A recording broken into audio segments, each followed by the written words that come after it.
On this episode of Narcissist Apocalypse, we talk with an abuse survivor named Ruby Sue. And Ruby Sue was married to an escalating abuser. It's a story of infidelity, zero accountability, stalking, and the loss of control.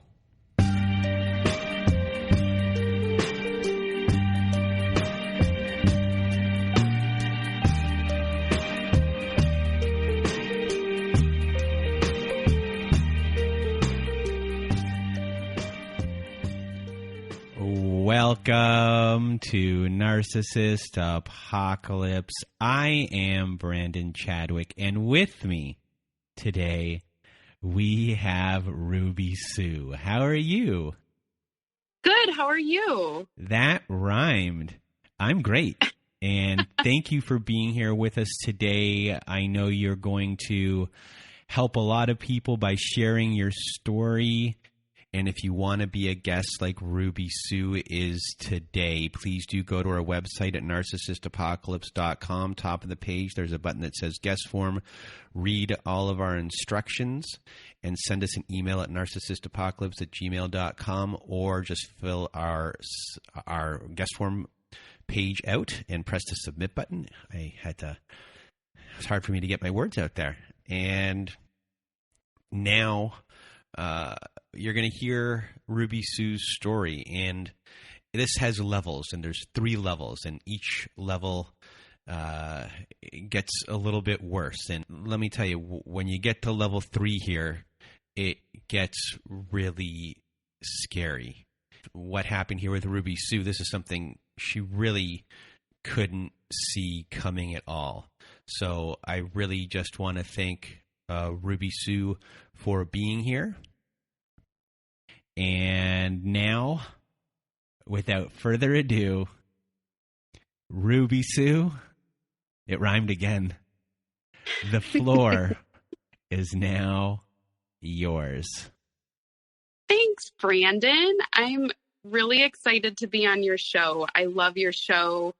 There's a lot of times that I'm listening to episodes and I'm like, oh my gosh, this is it's textbook, just like what happened to me. And it's just crazy that each story is unique, but these narcissistic or toxic behaviors just repeat themselves in our patterns. So I hope that the people listening will hear my story and be like, wow, that's exactly what's going on in my life, and use it to your advantage.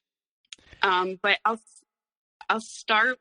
Oh, but before you start, I just wanted to say you even sent me an email the other day saying, "Oh my God, that episode that you just played, that I heard my story in there." Yeah. Which eventually, back to back. Yeah. Yep. 2 episodes. I mean, are we allowed to say? I think there was that one, but then the one before it, I felt like there was some crossovers there too. The one though, because she had a son and then a daughter. And it was like, I also had a son. And then like when things were rocky, I then had my daughter. So it just, and then we'll get to that. Okay. We'll get to that. All right. So before I rudely interrupted you, you're about to go into your childhood. I was, yes. So I have a great family. I had a great childhood. I mean, I would say I was a normal, part of a normal family. Like the normal dysfunctions were human beings. My dad is a very strong figure in my life. He and my mom have been together since high school, high school sweethearts. He was the jock. She was the pretty new girl. And, they've been married for, 40 some years. And then even like my grandparents both were like married young, had lots of kids that died together, so this whole idea of, family is just very important to me. And a divorce and dysfunction and, truly abusive relationships, that was nothing I was ever exposed to. I mean, my parents would have fights, and my dad has anger, but don't we all? Right. I mean, I would say my dad is like a very gregarious. He's outgoing. He's a go-getter, but he really has like a heart of gold. Like he cares about people. He's taught me, and my mom too. My mom's taught me a lot. But my dad kind of runs the show, and my mom like needs him to run the show. Like she can't make a decision to save her life. Right. So, we moved around a little bit, just because my dad was trying to establish a career. And so, I have two sisters. I'm the middle sister. And, we weren't allowed to watch MTV or VH1 or rated R movies. We weren't allowed to swear. We went to church every Sunday. We were raised Catholic, but not like strict Catholic. I think my dad felt like obligated to, carry the tradition that his mom, who was a strict Catholic. But I mean, I would say like family wise, pretty normal. And I'm lucky that I had what I had. But then actually it's interesting because on one of your episodes, I had a realization, because she's like, my family was normal. This was a recent one of the ones I was like, yeah, me too. My family was normal, but it was in high school when I'm not even going to say in love. I was like obsessed with this guy who lived down the street, and I had like never kissed a guy. I'd never done anything with a guy. And, he was a year older than me, and I went to middle school with him. And then in high school, when I got to high school in 9th grade, he was in 10th grade, and he was just a very good looking guy. I mean, very cute, kind of got like that, all-American, Zac Efron level of cuteness. And I mean, looking back, I'm like, dang, yeah, he is the narcissistic personality, but the charm and I was just an insecure 14-year-old, right? Like never had a boyfriend, never been kissed. What's the one movie, Never Been Kissed with Josie Grossi? That was me. And so he hooked me in. Like I was, he would come over like at night or whatever when my parents would go to sleep. He'd like come up the street and we'd hang out, and then things happened.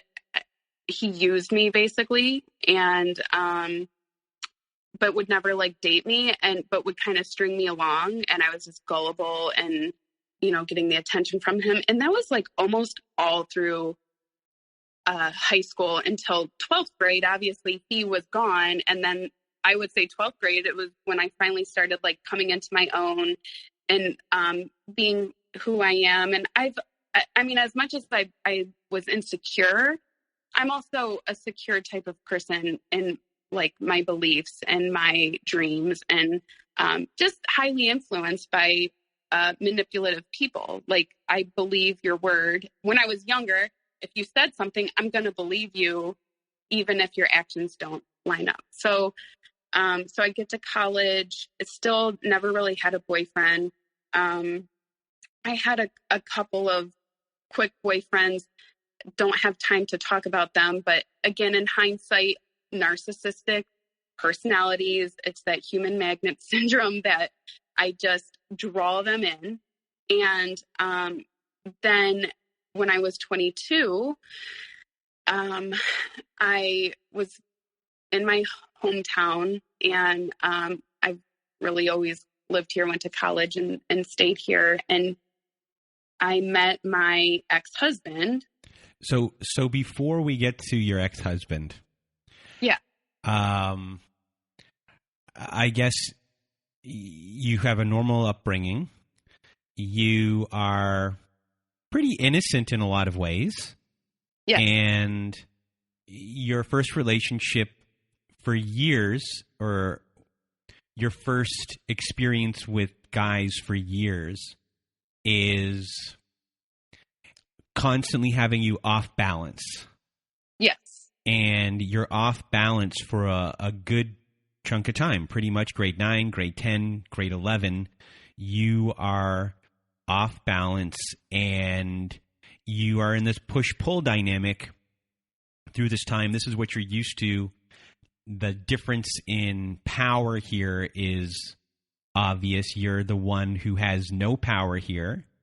Mm-hmm. And you're just being kind of strung along, and it's something that is getting a little bit ingrained in you possibly here. And, you know, what is your belief about relationships from what you learned from your high school experience and from your university experience of dating? And what are your beliefs about relationships in general? And do you have like different belief systems about life in general that might hinder you going forward?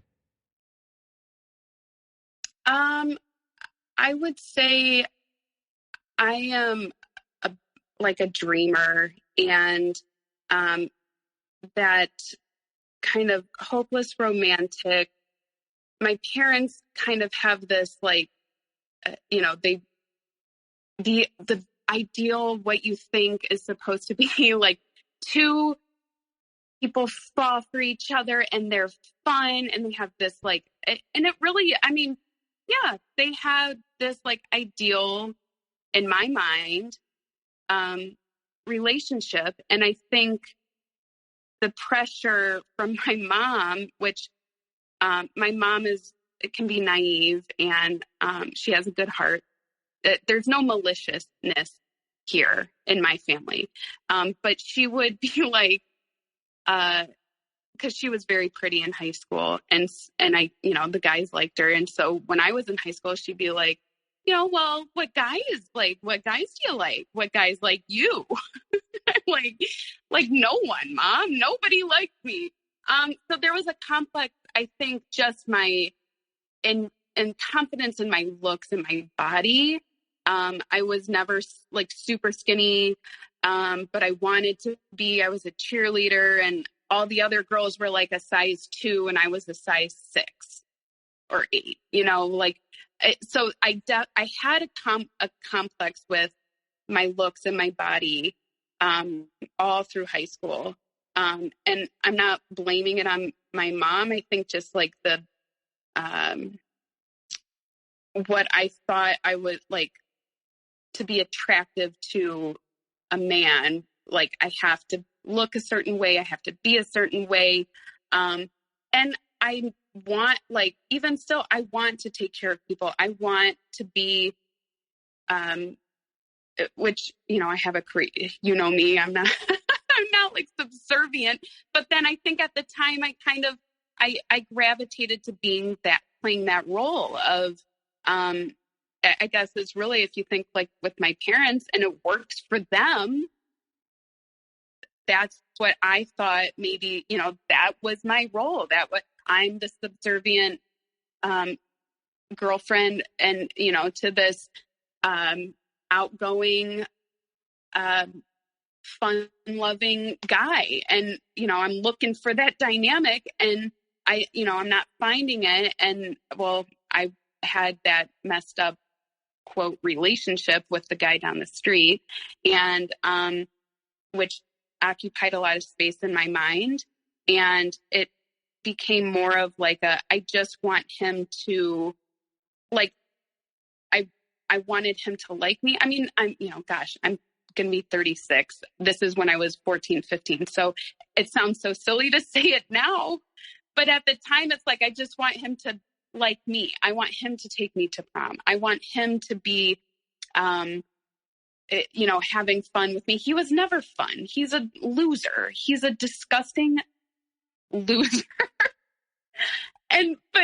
Now, but at the time he was a football player.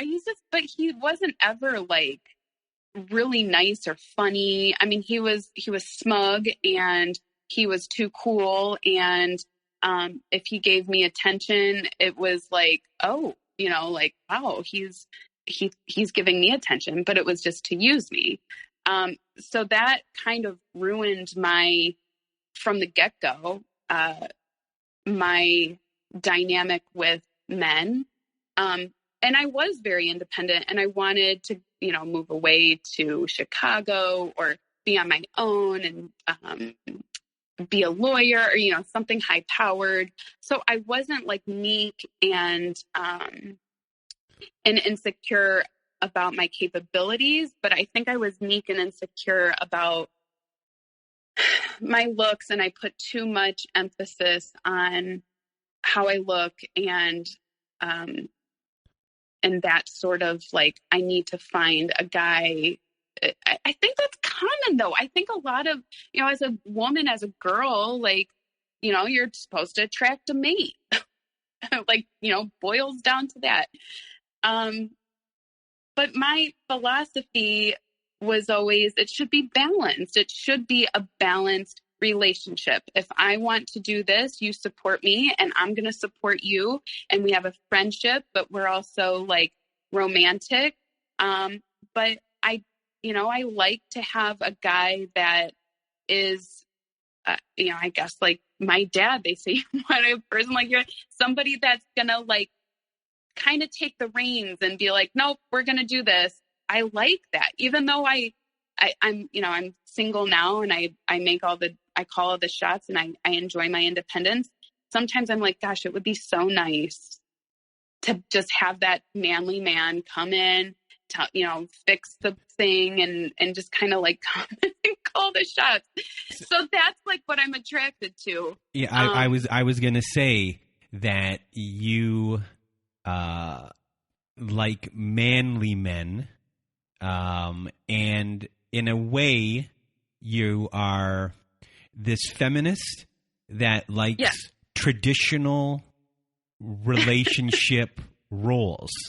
It's a It's a contradiction in a way. I know. But and you have, I guess, the really, based upon how you grew up and until this point, the idea of this, just like the traditional family, and you get married, you have your 2.5 kids, you have your house. I wanted 5 kids. Like I don't want the cookie cutter in the suburbs. I want the big farm, and we just keep having babies and we're having fun. And it's, he takes care of me. I'm taking care of the babies. There's something beautiful to me about that. There's something very fulfilling in my heart about that setup. And I never got it. And it does make me sad because that's what I wanted.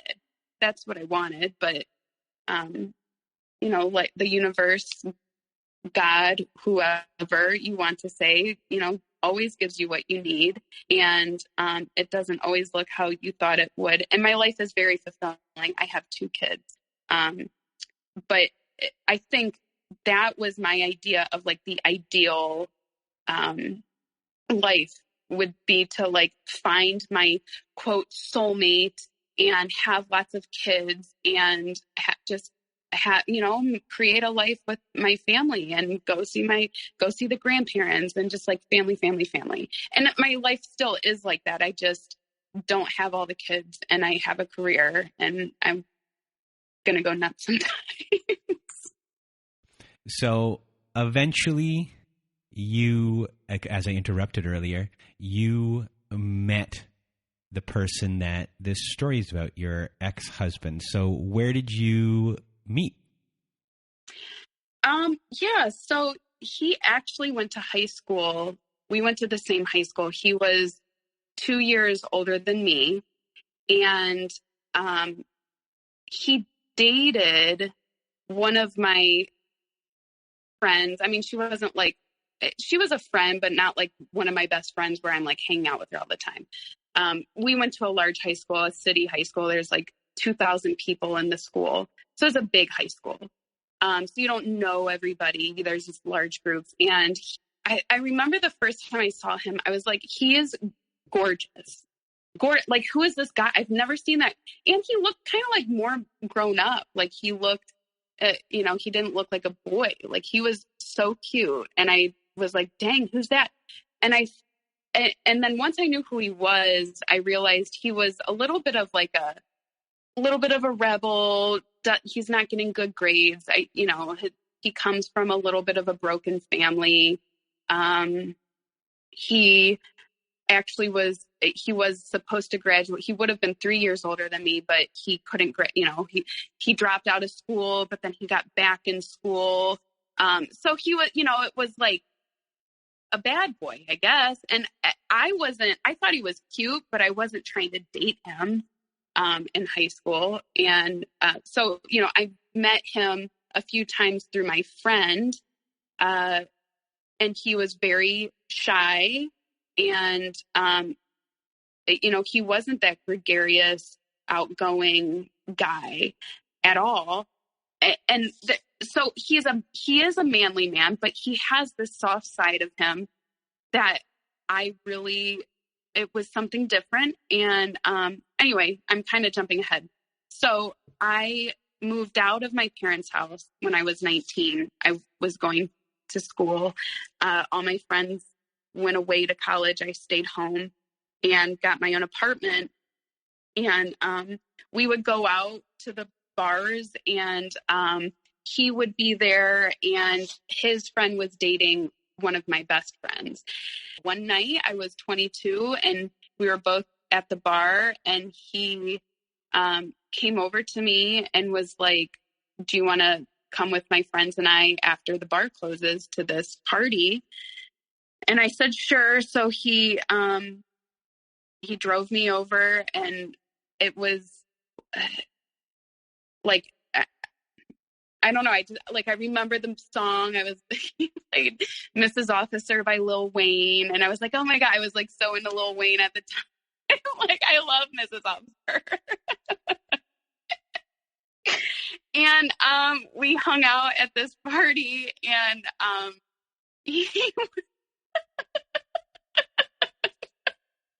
like, this isn't even like the classic love story. Like, it's just so ridiculous. But he was there's something about him, like, even still thinking back, like, there's like a layer of goodness that I saw, and he is endearing, and it felt genuine.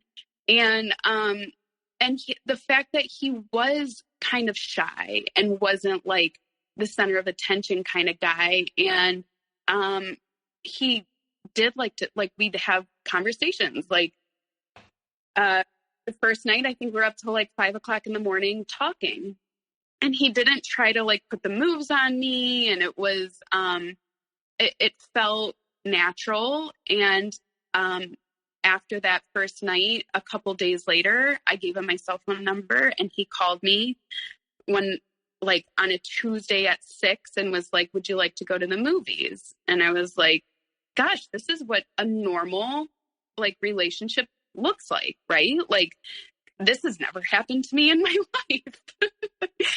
And so we went to the movies, and then after that, we just were never apart. And I lived by myself in an apartment, and he was living in the basement of his sister's house. Mind you, he's 25. So at 25 and 22, that was kind of normal. Like, yeah, well, I moved in with my sister. She was a single mom. She had my nephew who was 5 at the time. And so it was like, and I remember he showed me a picture of his nephew. Look how cute my nephew is. And so that seemed like it didn't seem like a red flag or anything. And the way he was about his nephew, and I remember he said, like, within the first couple of weeks, if we ever had kids, they'd be like LeBron James, which, LeBron James is like the ultimate human being in his eyes. So the fact that he was talking about having kids and he loved his nephew and he lived with his sister and he was excited to introduce me to his sister, and he really looked up to her, by the way, I love her. Her and I are still very close. She's like my sister now.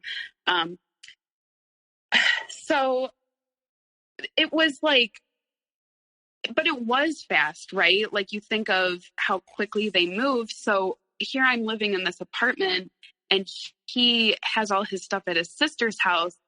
He would travel during the week. So Monday through Thursday or Friday, it was like a type of job.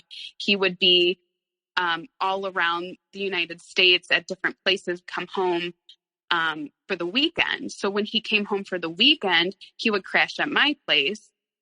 So he really was never even at his sister's. And that was like the first year of our relationship of he's gone, he gets home, he stays with me for the weekend. We go out to the, and to the bars. Maybe one night we stay in and then he's gone for the week. And and we never fought. I never saw any sort of aggression from him. There wasn't any like red flags at all that would have been even at the time where I was like, oh, that was weird. But I mean, how could you? Because there's no cadence when somebody leaves 4 or 5 days out of the week. And then, there's low responsibility here. And a person like that, a narcissist, or he's not diagnosed, but like, if there's no responsibility, life is easy. Life is great. So after a year of that, my lease was up and we were like basically living together. And it was like, well, why don't we just go get a bigger duplex or a house or whatever and split the rent? And we found a place. And so once we moved in together, that's when some of the red flags would have started to show up. And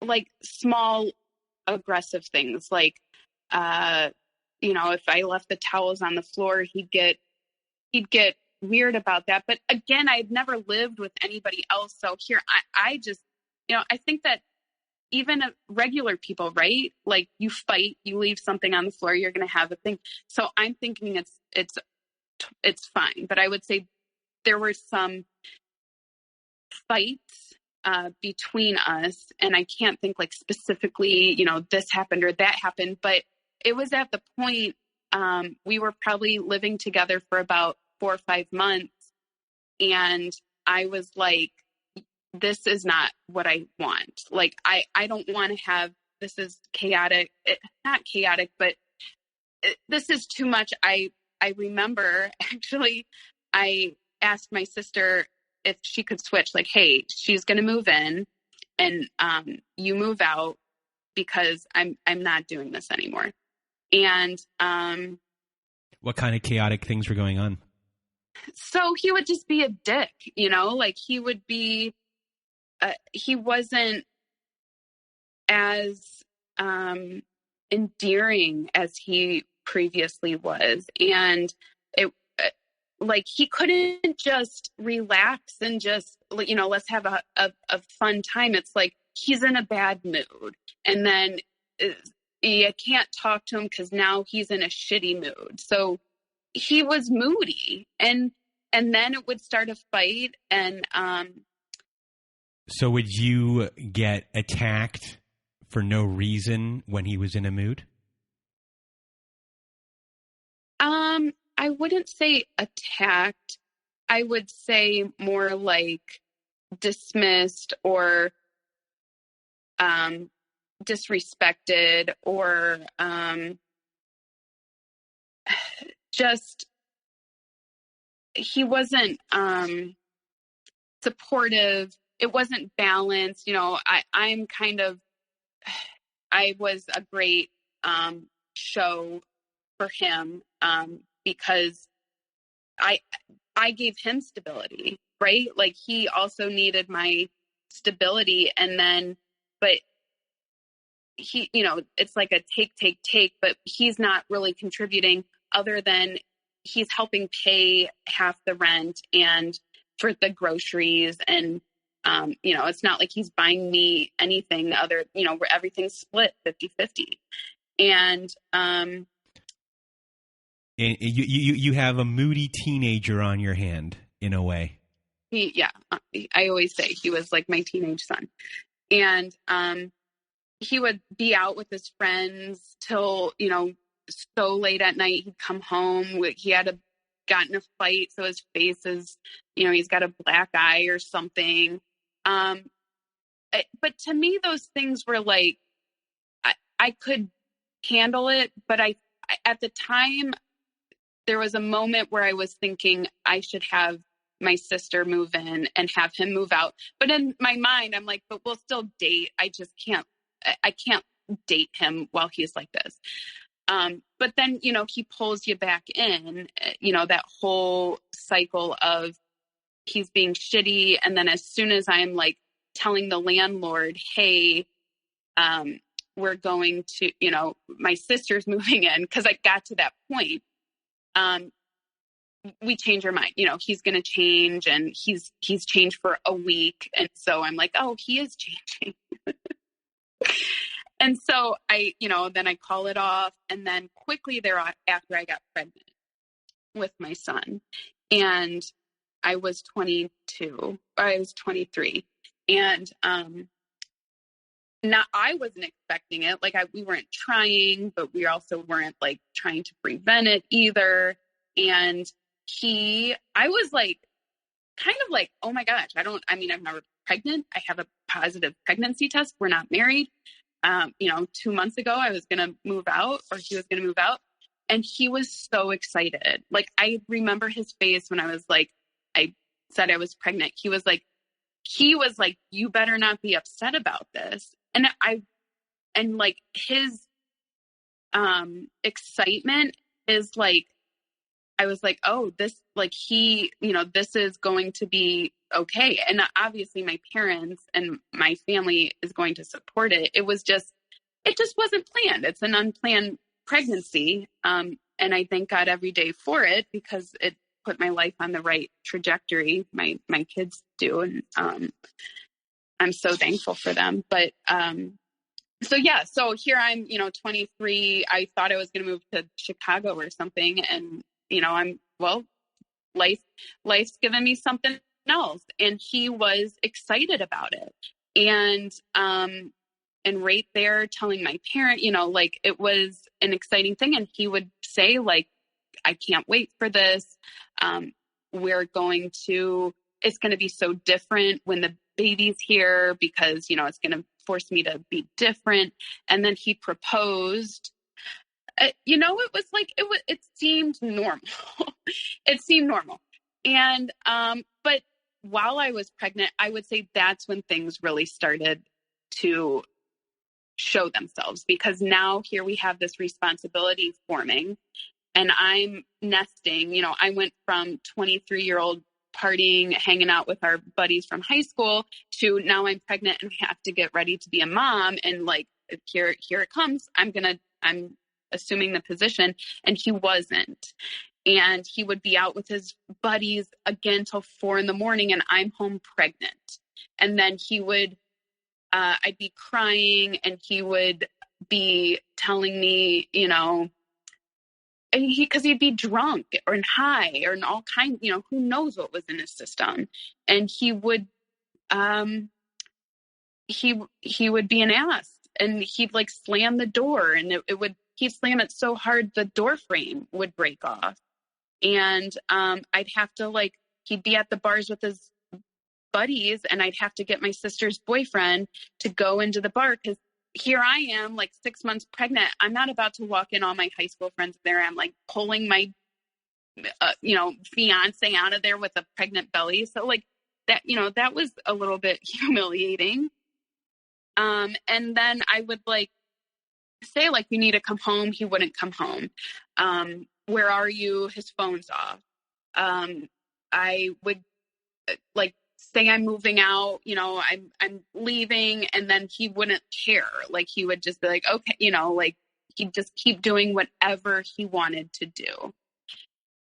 But then when as soon as it was like, it was, I'm going to leave, he would change, and then he would be good for a little bit. And so I'm like, I want this to work. Like I said, yes, we're going to get married after the baby's born, blah, blah, blah. So the baby's born, and it's the same bullshit. Like I'm home with the baby, and he's out with his buddies doing who knows what, who knows where, no accountability. I really didn't know who he was with. And I'm not the kind of person to be like, who are you with? Who all's there? Where are you? I just want to know, what time are you going to be home? And when you don't come home, like you said you were going to come home at 10:30 because we have a baby, I'm going to be pissed. And I think there's a lot of men out there who aren't narcissists, who up to this point have acted like this in their life. This is not the narcissistic piece of the story, which so far we're like 2.5 years in. And I have yet to really experience something that's like, a narcissistic red flag. But I will say this. Yeah. 2.5 years in, the person you dated on day one is not the person that you're currently in a relationship with. Correct. Yeah. Yes. Yeah, no, I mean, the wheels are starting to get loose off the wagon. But not enough to where I was like, I need to get out of here. And I'm somebody who puts up with a lot. I have a long fuse. I give everyone the benefit of the doubt. I believe if he says he loves me and I'm the best thing that's ever happened to him, and I'm just, we're going to have a family and blah, blah, blah, I'm believing it. So how are you coping? Are you talking to people about it, or are you internalizing everything? Yeah, I never was like hiding I'm not the kind of person that hides how I'm feeling, what's going on. So I would like go to I'd go to my sister's, like getting her boyfriend to go pull him out of the bar. And my parents would, I think, my parents liked him. My dad really liked him. And I think they were thinking he's kind of pulling this, he's a 26-year-old kid. I'm pregnant. They wanted it to work. We all wanted it to work. We wanted him to kind of like get through this immaturity, and he wanted to marry me, and he wanted a wedding. He wanted to do the whole shebang. And we had a great wedding. It was fun. And that's when, after the wedding, it really took the turn. So he, like I said, he's a veteran. And so he has VA benefits in the US that they like pay for your school. And so I was like, why don't you go to college? They'll pay for it. So he quits his job. So now he's not gone. He's always home, but he's never actually home. He's, quote, at school. And he, and then it was like, well, I have a lab tonight. So I got a test, I got to study. So he's like, never home.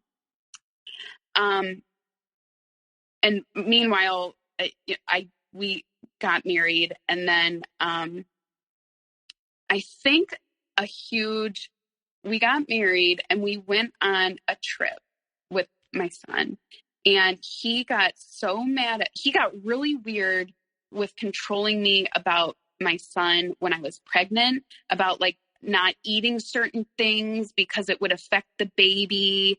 And actually one time, I have to like recall all this stuff. It's all coming back to me.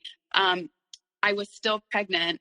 It was actually when he proposed. I was pregnant when he proposed, and we were out with my parents. We went to Chicago, and My dad ordered one of those like cheese boards, and apparently one of the cheeses are like, I don't know, it can be bad for a fetus. I don't know. He knows all this stuff. He didn't talk. I ate a piece of the cheese, and then he didn't talk to me like basically the rest of the night. He wouldn't talk to me. I knew he was mad about something. And then another time when I was pregnant, I got up in the middle of the night and I got a glass of water from the faucet. And I like went to lay back down, and he like gets out of bed, turns the light on, and he's like freaking out at me. Like, what the hell are you doing? I just bought bottled water, and like putting the baby in jeopardy by drinking water from the faucet. And I thought it was so weird because that, I've never been a germaphobe like that to that extent. And I just thought he was like a germaphobe. Like, okay, so he's a germaphobe, but weird about the baby, weird about that kind of stuff. He still is weird about that stuff, but it felt like he was trying to control me, like my every step. And then if I made a misstep, he's not going to talk to me. Anyway, so once I had my son and once we got married, we went on this trip and he got so mad at me, and he like got out of the car and just like walked off into traffic and like away. And he was basically, again, it's about my son. Like, I'm not giving him the right food. I'm not doing things correctly according to his thing. And then he would just like storm off. And then it's like, here we are, not in a city I'm familiar with. And now I've got to find him. And I just remember thinking, like, we had just gotten married a couple weeks earlier. And I was like, oh my gosh, I can't believe I have to, like, this is going to be my life. I have to put up with this now. This, like, and it was getting worse and worse. And like, there was no romance anymore. We were staying in hotels, and like, he wouldn't be, like lovey-dovey, touchy-feely. We wouldn't sleep together. It's like he would kind of do that with me. Like, and I wanted to sleep with him. I wanted to have like, I mean, we were intimate on his terms, always on his terms. So if he's moody and he's doing something, which I think in hindsight, he probably was like with a girlfriend or something. And so then he would be very distant and very cold to me. And it got more and more farther and few between, where there were like moments of like happy, intimate, him and I romantic. Like, once we got married, he got very cold very quickly. And he quit his job, was going to school, and I can only speculate, but I think my gut instincts are pretty close. He's meeting girls at the college. He got a job at like a hoity-toity restaurant, so he meets the hostess there. So, the honeymoon's over. He's going to school. He's never coming home. He's got labs late at night. And then finals would come, and he'd have like incompletes and like an F. And I'm like, okay, he's not stupid. Like, you're clearly not doing the work, but yet you're never home because you're always at school. So this isn't adding up. It's not adding up. And he was then like even more distant and cold towards me. So then, I got pregnant again with my daughter, and, we went again to Chicago with my parents. And this time my son was a baby, and he got pissed at me about something stupid, something with the way I was with my son. And he stormed out that night out of the hotel. Like, we got back to the hotel, we got in a huge fight. And he left the hotel room and he flew home. He caught a plane and flew home. And it was like, my parents are here. And that's when my parents were like, what the hell is going on?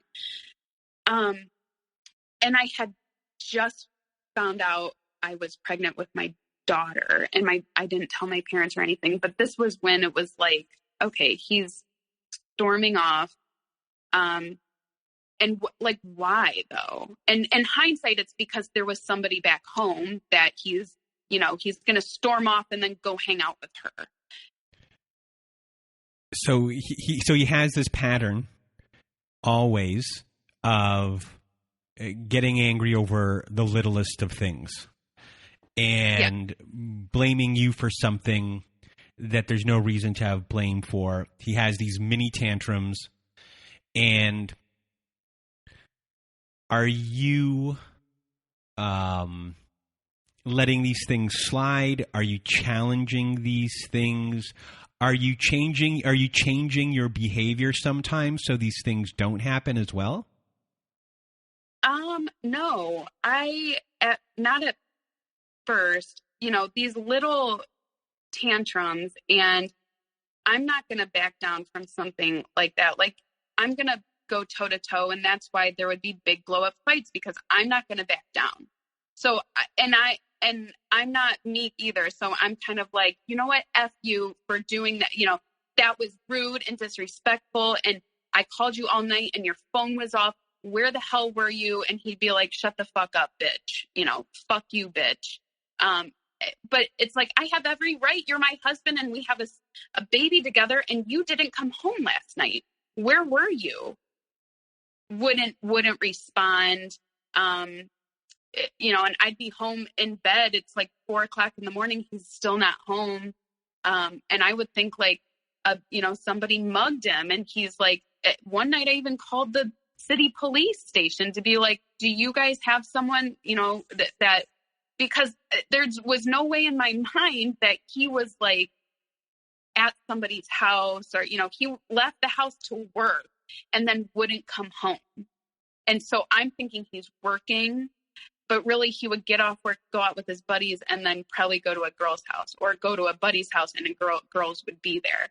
And meanwhile, I am pregnant on my second child, and he's really not supportive. He's cold and distant, a lot of stonewalling, disappearing acts. And then when I would push him for an answer, he'd be like this one time, for instance, I want to know what happened and where you were. And he would be like, say it one more time. And he like picked up my laptop, and over his head, like he was going to throw it on the ground. He's like, say it one more time, and I'm throwing this on the ground. And I'm like, I said it one more time, because I'm not going to be like, oh, okay, you're going to put it. So I'm like, I'm fighting back, and he smashed my $1,300 laptop that I was still paying off to Best Buy. And it was like, what the hell? That is now, I'm like, okay, the storming off in Philadelphia, the smashing my laptop. And then I would go and tell my, like, I remember I was like crying to my parents, like, he smashed my laptop. And they were like, kind of like, what the hell, you can't, I think they still had faith that, like maybe he needs anger management. And I did too. Like maybe, we need to go to counseling. So going back to that time in Chicago when you got on the plane, were you able to put 2 and 2 together at that time? And did you say he's going to see another woman? No, not an inkling. Other than he's being cold and distant, I'm just thinking he's just a moody dick. Like he's really pissed about this, which irritated me. Like, I'm just trying to have fun and enjoy the time, and you're getting mad at me. And then I'm fighting back. Like, I'm not, I guess, in hindsight, this is 11 years ago. I probably would have been, and today I think I wouldn't even feed into the drama, but I would. And, he would then storm off. Now he's got an excuse because we've had a big fight. So now he's gone. And, it's like, I just needed to get away from, the drama. he's not taking the accountability. He's making, it's the gaslighting of like, I'm the drama, I'm making it chaotic, and he just needed to get out because he was so pissed. And then, and even then I was like, kind of like, I feel like he's the drama, but okay. He was really a pro at taking your defensive stance, reversing it on you, making it seem like you're the aggressor in the situation when it was really his outburst that started everything. And right. Then you're sitting there thinking, I assume, like, do you ever assume, like, is it me at one point or no? Or are you pretty confident that, like, no, it's not me, it's this guy? Yeah, I was pretty confident that it was him.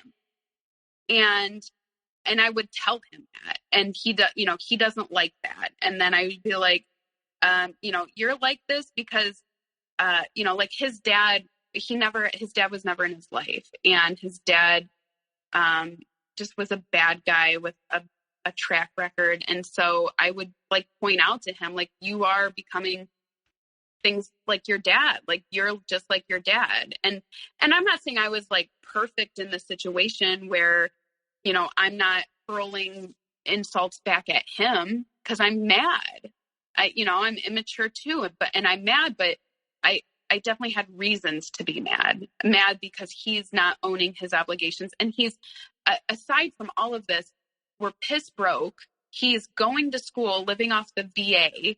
The money, we have separate accounts. I mean, I believe in separate accounts. I make my money and then we share expenses. But I'm the one having babies and trying, and, like I had graduated college, but I was having the babies and kind of wanting to be that stay-at-home mom while they were infants. And he would come home and be like, what have you contributed? You should be doing something, like coming up with money somehow. Like, how are you making money? And I'm like, okay, sure. So I would like sell stuff on eBay, and I'm like, this isn't what I want to do. This isn't what I really want to do. But I didn't know what the next move in my life was money wise, because I hadn't thought about it. Like, you and I had babies early, and now here I am pregnant, and you're kind of like asking me to figure out what I'm doing to contribute when you're the one that could easily get a job and get the money from the VA, because the VA also gives you a house allowance. So if he could get a full-time job, but he's dicking around at the community college, right? Like, he's not working. And then his fun money from the valet parking goes to his binge drinking and whatever else he's doing, and his Nike shoes. And, he loves to spend money. And so we're broke, and he's smashing my laptop. Well, we don't have money to fix that.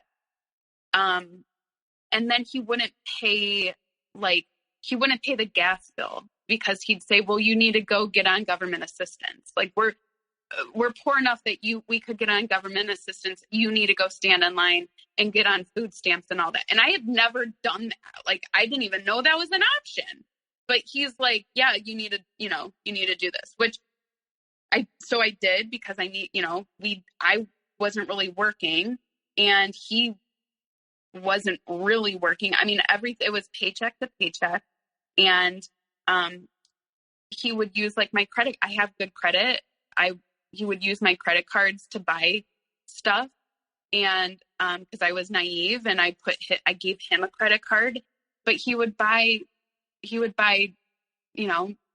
material things.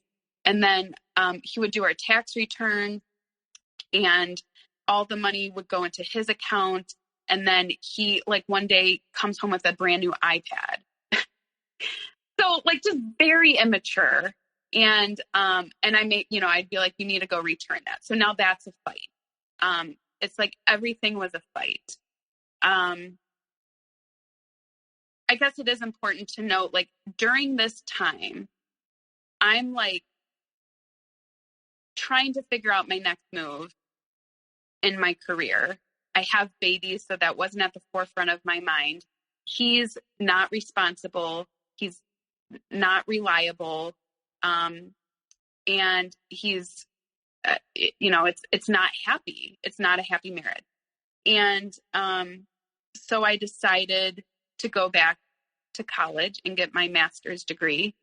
And because that would be like a surefire way to get a job. Thought like, okay, I'll make good money. I can be self-sustainable. And in the back of my head, I'm like, I don't know if this is going to last forever because this is chaotic.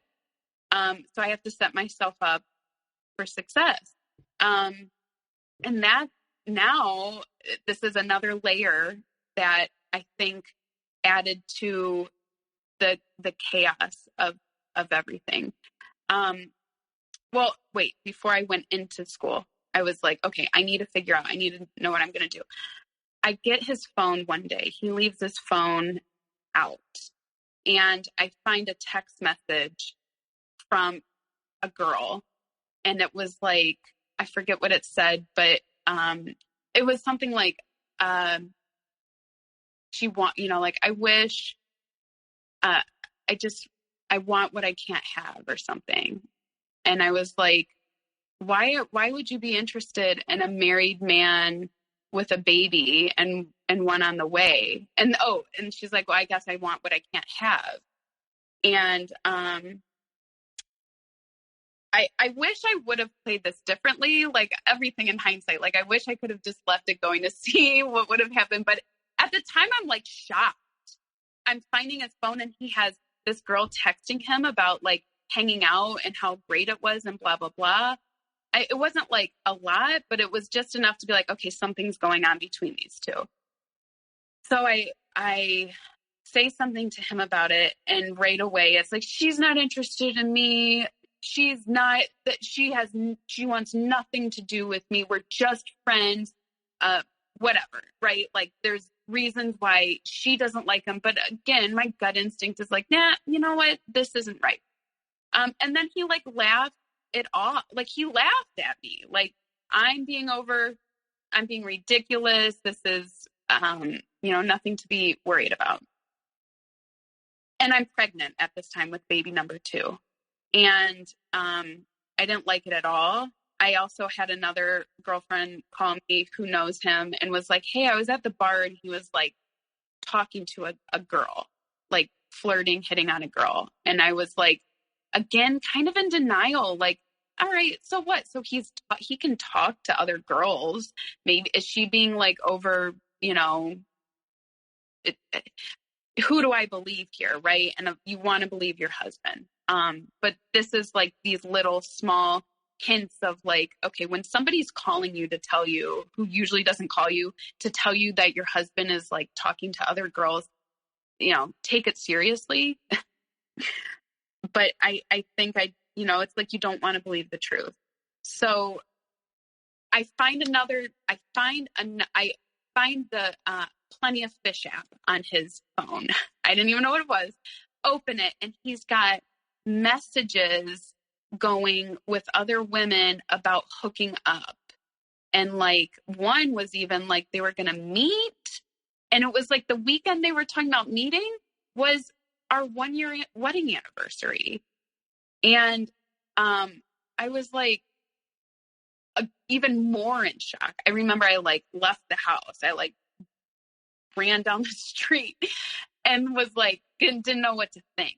I didn't, it's like, you don't want to believe that. And so he's like, oh, it's like porn. I'm not really going to like do it. I just do it to like get off and like, I'm like talking to these girls. I'm not actually going to meet up with them. But which then is like, oh, okay, well then that's, I guess, that's not that big of a deal. But like, I mean, whether he met with them or not, the fact that he's doing that is not okay. But again, it's like, I wasn't really going to meet them. And, it's like porn. So it's not that big of a deal. Okay. So that on top of the girl that he was talking to, on top of, I think then there was another girl. In fact, I know there's another girl. Like in hindsight, I know this now, but at the time I didn't know really if there was a girl, if it was like a true full-blown relationship. If he's more of a player, so he's not having a love affair with one person. It's more of like multiple. But he had that valet job at this restaurant, and he went on he tells me this, and when we were like about to divorce, he said, yeah, I went to the movies with her, but just as friends. Who goes to the movies with a coworker? And meanwhile, I'm pregnant, and I've got our kids at home. It was my birthday, my 26th birthday. And, we wake up and he called me a bitch. He didn't say happy birthday. He left the house. He went to school, and then he went to his job and said he wouldn't be able to make it for the dinner with my parents. So it was just me and my son and my parents, and on my birthday, and he's at this restaurant that he valets, probably flirting with this girl that he eventually took to the theater, whether it was before or after, I don't know. And I didn't know at the time that he was doing that. And, I get home and it's like 11 o'clock at night on my birthday. He's been gone the whole day. Happy birthday, my love. I love you. That kind of stuff. And, how did you take that?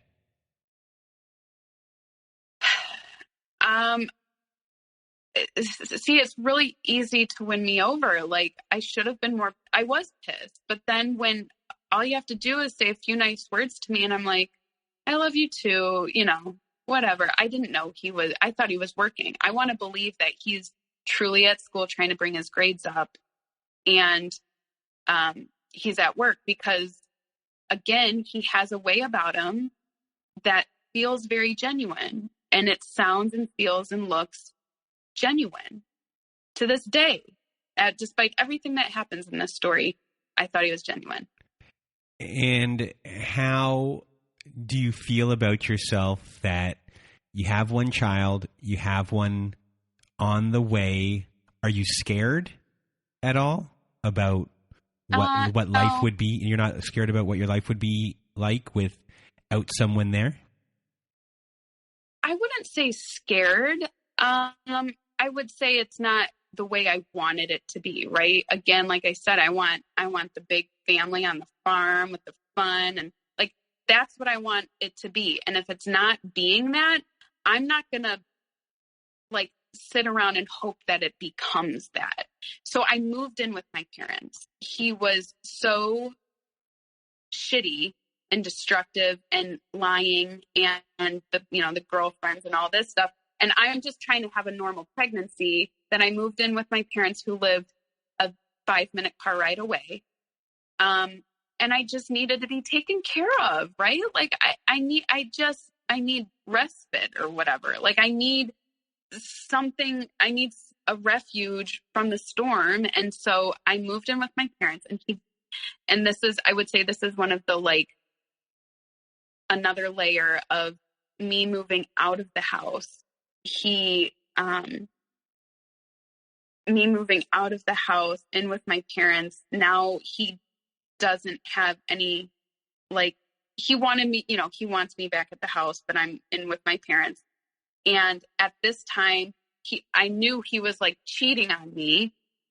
And I went on Match.com one night because I needed like love, like I needed to feel I'm 26. I'm like, I just want to have this relationship. And I like messaged a couple guys on there, and I put on there that I was like separated or whatever. And I mean, this wasn't like the first night in my parents' house. Like I had been living at my parents' house probably for a month while he was just doing whatever the fuck he wanted. And and so I went on Match.com like one night, and then I got off the app like the next day. I deleted it because I was just like, this isn't what I'm really, I think I just had to dip my toes in, and then I'm like, yep, nope, not really gonna do this. And so I was transparent about that with him. Like, when I moved back in with him, I told him about it. And that is when it really, I think him seeing that I wasn't just kind of sitting around waiting for him to give, this gullible, like, I remember he like signed into the account and read all the messages, and he came downstairs and he's like, you were looking for love. He's like, I was just looking for sex. You were like legitimately looking for love. And he was like really shaken by that. And, which to me, like a normal person would be like, oh, honey, I'm sorry. I'm not giving you love. I love you so much. Like, I don't want you to have to feel like you need that from any, how can I make this up to you? I was always waiting for that, like, token moment of like, I really like showing me the actions. Cause it was like it was so close to being there always, but it was never quite there. And, so that was the huge turn of events where he became very controlling. And, so I have my daughter and I moved back home because here it is. We have a baby. I can't live at my parents' house and we have a newborn baby. And plus, I'm going to change. I'm going to be different. It's going to be different this time. I'm here for the family. And, I moved back in the house. I have an infant. My son was 2. And I'm enrolled in college now. And I was watching kids out of my house during the day to make some extra money and going to school at night. Meanwhile, he's never at the house. It's like, I basically was a single mom from the day I had my son. He's never at the house.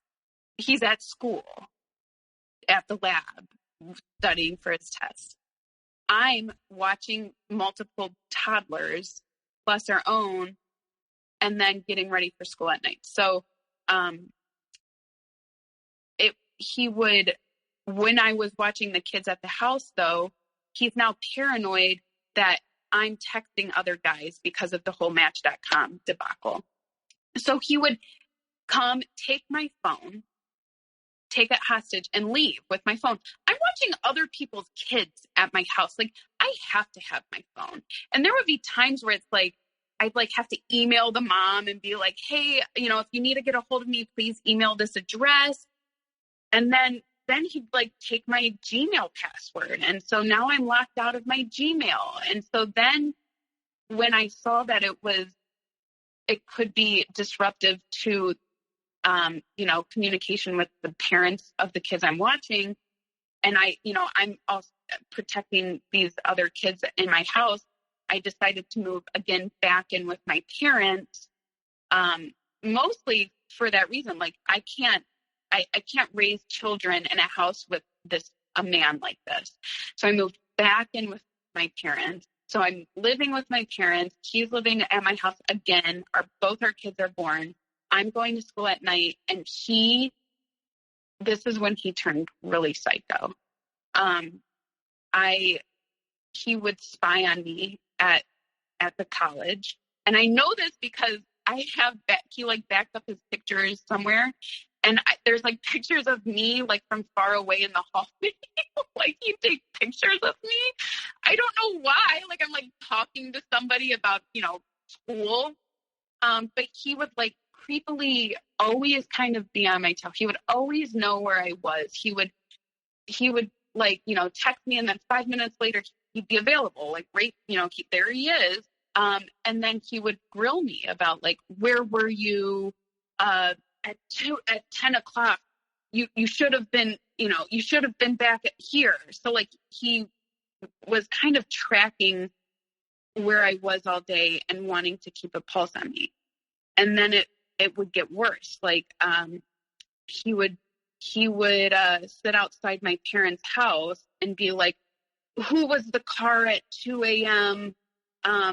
License plate, blah, blah, blah. And he'd like run the license plate.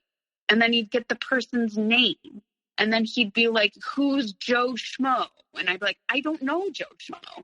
Then he puts a tracker or an app on. I forget how he tracked me, but I think he put an app on. Oh, he put an app on my phone to track me. And I agreed, like, go ahead, track me, because I'm not doing anything wrong. I have nothing to hide. put the GPS on me all day long. I have nothing to hide. But then, like, if you've ever looked at a GPS or whatever, sometimes it pings to like a block over, right? It's not perfect. So he'd be like, he'd think that I was a block over. And so he's host.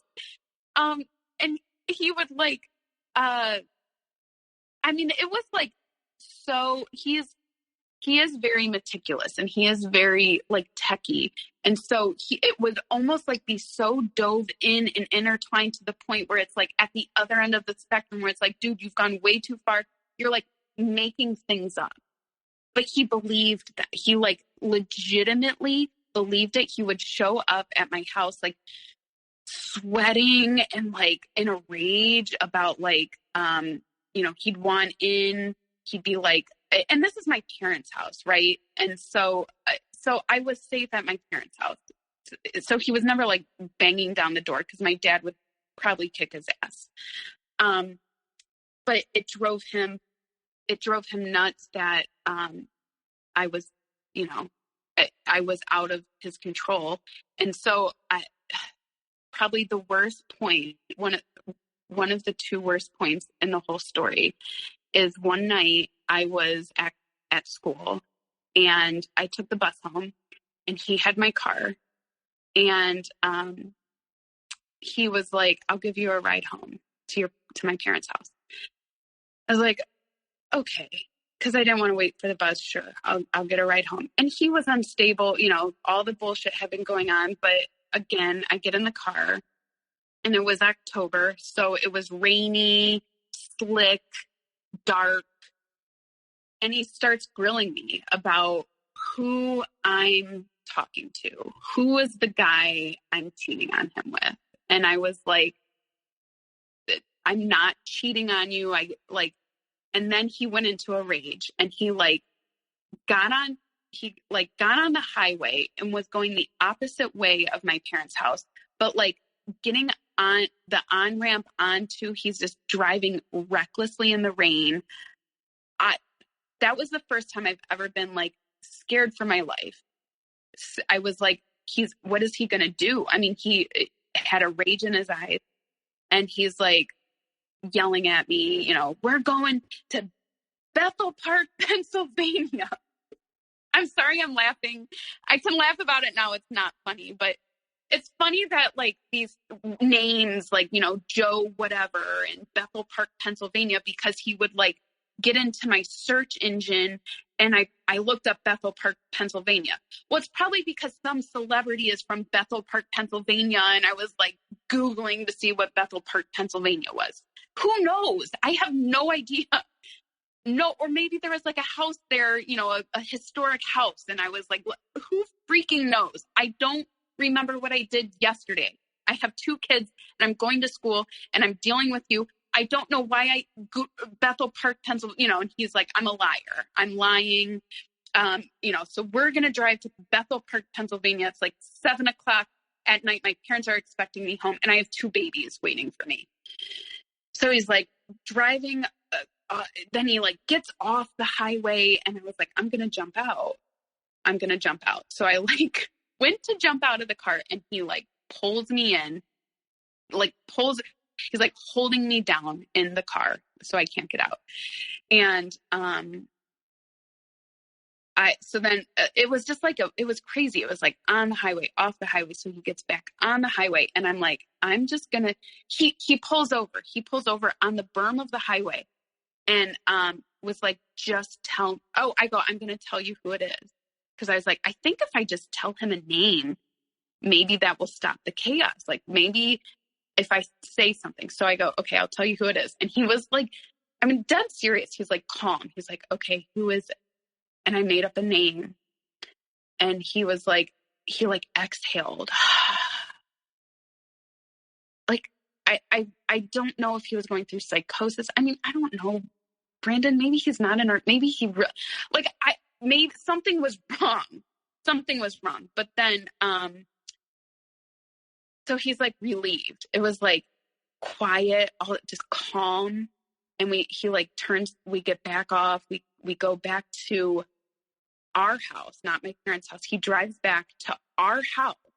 I'm supposed to go back home where my kids are, my parents' house. He drives to our house and he wants me to come in. And I'm like, after that fucking crazy scene, I'm getting the fuck out of it. Like, I'm scared of him. I'm scared. Like, it's eerie that he's so like calm now. And so I like went to run. I don't know where I was going. I just like was going to book it. And he like grabbed me and like basically like pulled me inside and wanted to have sex. And I was like, I don't want to.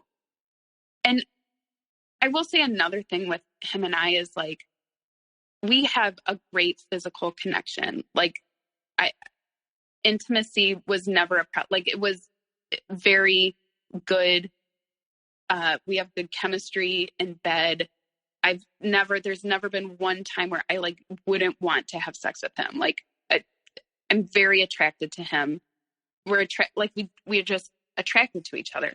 But the fact that I didn't like, I wasn't attracted to him at all in that moment. And he was like, but he still made me have sex with him. Like he was like, I didn't really have a choice. Anyway, so, I mean, that was probably the worst, a pretty bad point there. And I left this. So then I left and I called his mom. And I was like, I don't know if I should call the cops or like how I should handle this. And she was like, just don't go back there. Don't call the cops, but don't go back. Like, stay away from him. It was insanity. And I'm back at my parents' house and college is winding up. It was like a 2-year program. And I also don't want to live at my parents' house because I am independent. I have this house. I'm paying for this house. I want to live in my house.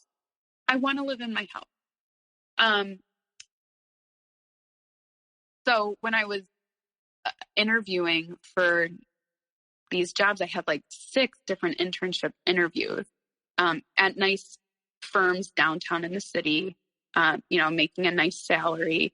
And I remember right before, he wanted to drive me to all of them. He wanted to take me and wait while I went to all these interviews.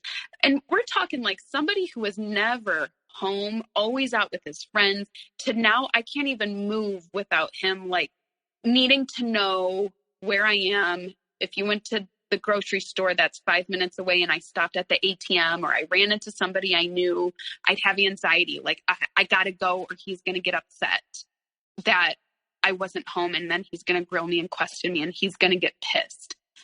And so he drove me to all my interviews. And I remember he got pissed about something and smashed and like slammed the back kitchen door and the glass shattered. It was like an old door, but glass shatters everywhere. It cuts my hand.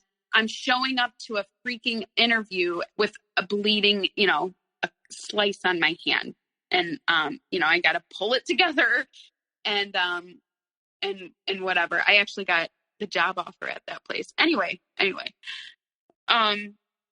was always smashing things. He smashed the oven door, like the first glass of the oven door, smashes that to pieces. He would smash my glasses. He would take the glasses off my face and smash them. He would smash my phone. I think I went through like 3 cell phones that he would smash. When I moved out of the house and then moved back in, my flat screen TV was smashed while I had been gone.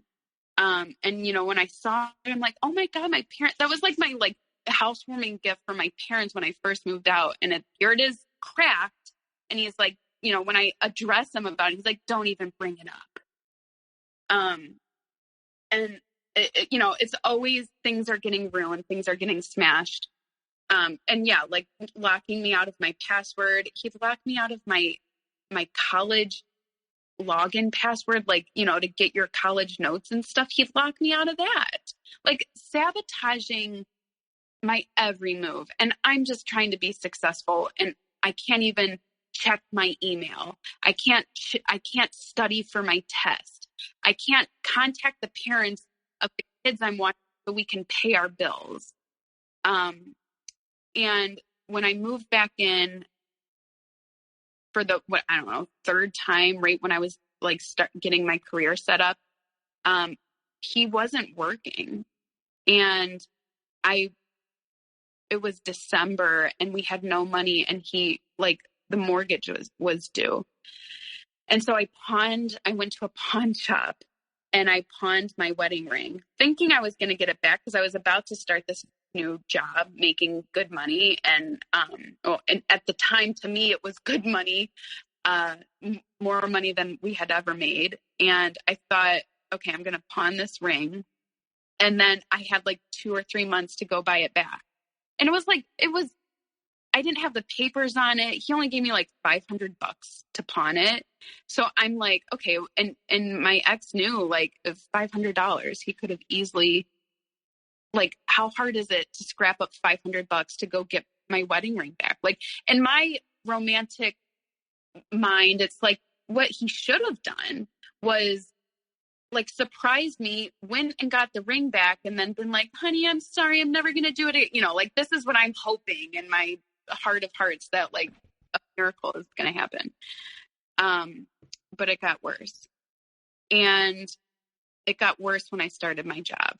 And I loved it. I had never been, it's like, I had always I worked for my dad. I worked at, the ice cream shop from high school. And I had never really been in like a corporate job and feeling that empowerment of that I had accomplished my degree, and I was in a very nice firm, and professional development, and surrounded by peers and colleagues that were very bright and motivated. And I was like, wow, this is like a whole new world.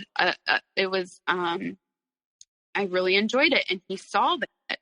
But the culture at this firm was, during certain periods of the year, we would have to work like 60 hours. So there would be late nights, and it was required. And this is when he like really lost it. This is when he would sit outside the firm and text, like blow up my phone all day, saying he's going to bust in there and he's going to find me having sex with somebody. Like, he was convinced that I was like sleeping with somebody at the firm. And he would even say, like, I'm sorry, I'm morbidly jealous. He told me he was morbidly jealous and he needs help. I went to multiple marriage counselors. At one point when I was pregnant with my daughter, I was seeing a marriage counselor and he wouldn't show up. But now by this time, we found a marriage counselor and he's like frantically trying to make it better. To the point where I said, I will do a lie detector test. We found a polygraph administrator, and I took a polygraph test and passed it with flying colors, and thinking like, this is going to solve the world's problems. Now he's never going to bother me again. And he like at first was like, oh, okay, because the guy was like, you owe her an apology.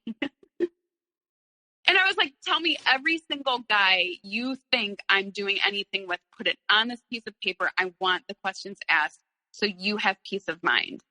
And again, we had no money, and I'm forking out $400 for this stupid test, which eventually it meant nothing. He said, oh, you were up late last night. I read that if you're tired and hungry when you take a polygraph test, you pass it or something. I don't even know. And he said, I did that, and that's why I passed. It was like stupid. I like, it blows my mind. He thinks I'm cheating on him, because that's just not me. Like, if you know me, I would never cheat on anybody, but you're convinced to the point you're driving me off the highway that I'm cheating on you. What's amazing is that within everything that's gone on, and as you explained, there's been 3 levels of things, that in this level 3, when, you know, when he was in control, or what he perceived to be control, you know, he was one. He's different from when it began, because that wasn't the real him. It's a whole different person. And then that second version was someone who had control and was just doing whatever they wanted. Mm-hmm. And as soon as he felt that you could love someone else, and then that control of owning you in a way was gone, this new person came out of the woodwork, which is its own complete shock, because you never saw this version before. And this version is a scary person, and it keeps on escalating. And it really is a story of like 3 different levels here of, you know, the fake person, the person that has control, and then what happens to someone when they start losing control, but the relationship is still going on, and being within that, how scary it can be when someone like this is losing control, at least in their mind, that they've lost control. Yes. And this is when you ask if I was scared, I was never really scared until level 3. And that was like my sign of like, you need to get out. But I think, you know, because he was stalking me. He was straight up stalking me. And then would say things like, I'm going to kill you if you don't tell me where you are right now. I'm, you know, like very threatening to expose me at the firm. You know, I'm going to show them who you really are. Threatening, just always like, it's just always like a threat, to where I don't know if he's going to go off the deep end one day and literally do that, because he could, because he's been unstable. I mean, that whole thing with the Bethel Park, Pennsylvania bullshit. Like, I don't know. I part of me felt like maybe he was, and maybe he was going through some sort of psychosis or something. Which is not an excuse, right? Like, don't hang around because you feel bad who's going through psychosis. I had 2 babies to take care of. So how does it all end? The turning point was, he was at the firm and he wanted me to come out, and I said no. And so I like went to the front window and could see him sitting there, but I needed to go home. So as soon as I saw him leave the parking lot, I left the firm. Like, I saw him drive away. So now I'm going to drive home. And I'm on the highway, and he comes up from behind in my rear view mirror. He must have been going 110 miles an hour, and came right up on my car. And like, if I wouldn't have got moved over to the berm, he would have hit my car. Like, I had to move over. So he forces me off the road, off the freeway, and parks his car like, so that like right behind mine, like with his car hanging off in the slow lane, comes over and is like, get off at the next exit. So I'm like, okay. So we like get back on, and I don't get off at the next exit. Joke's on you. And he like gets back on, and basically it was like, it felt like, again, something from a movie where we were having like this chase. And then finally he gets me off the road and like takes my keys, and was going to leave me there stranded kind of in a not so good part of the neighborhood. And then like eventually then came and gave me my keys back. So that's the point where I'm like, I need to, again, I don't know what he's about to pull. My mom asked me, like, do you think he would kill you? And the fact that I couldn't strongly be like, no way. was scary for me because I'm like, why would I even take the risk? So and I had a good support system at this firm. I had good mentors and people who kind of knew what was going on.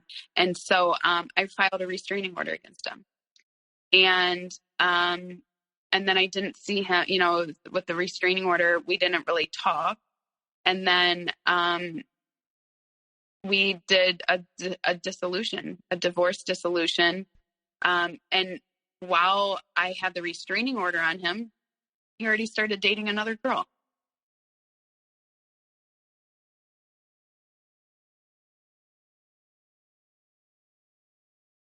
During that time when I had to make the decision to divorce him, and our kids were little, 2 and 4, and I remember being like, I don't want to be one of those strong women. And here I am, but like, I didn't want to have to be that like divorce strong single mom because of, whatever stigma was in my head surrounding it at the time. And so it's almost like, for the sake of not having that label, but I would never stick around and do something just to portray a certain thing. I knew what I had to do for myself and for my kids. And for him, like he needed a hit rec. He needed that. Like I'm not enabling you to be a psychopath anymore. And so it was, that I feel like my life as it is today, this is like this, starts here of leaving him.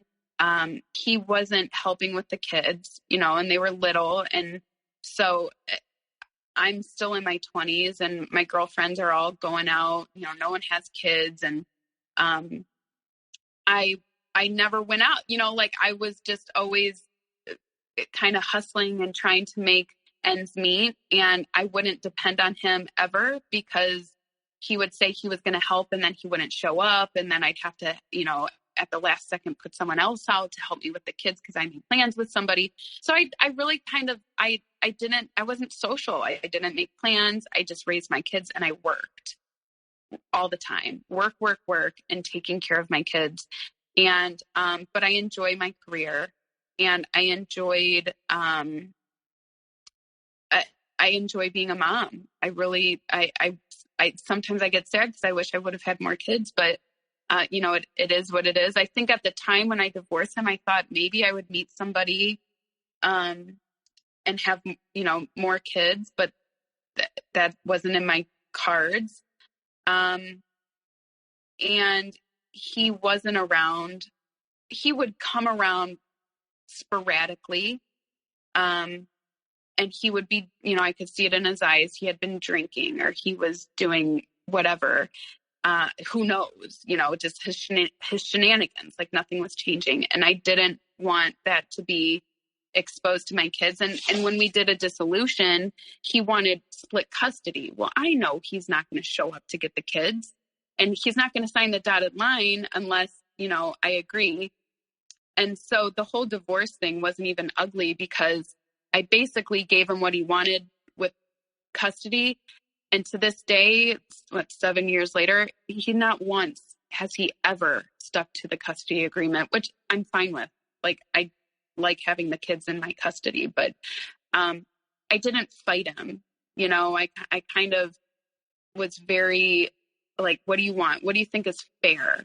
What's the equity from the house that you think you deserve? Okay, I can sever ties. He wants this exemption on his tax return. He wants my son for, what? Okay, fine. Like at that point, it was like, I just wanted to be severed from him. So now that we're here, you're done. You told your story, you're done. This is a stage where you're not, it's it for you. There's closure. You're not going to talk about it again. You just wanted to come on and share your story to help everyone. And, before we leave, what is, or what are your words of wisdom or advice for everyone who's going through or has gone through the same thing?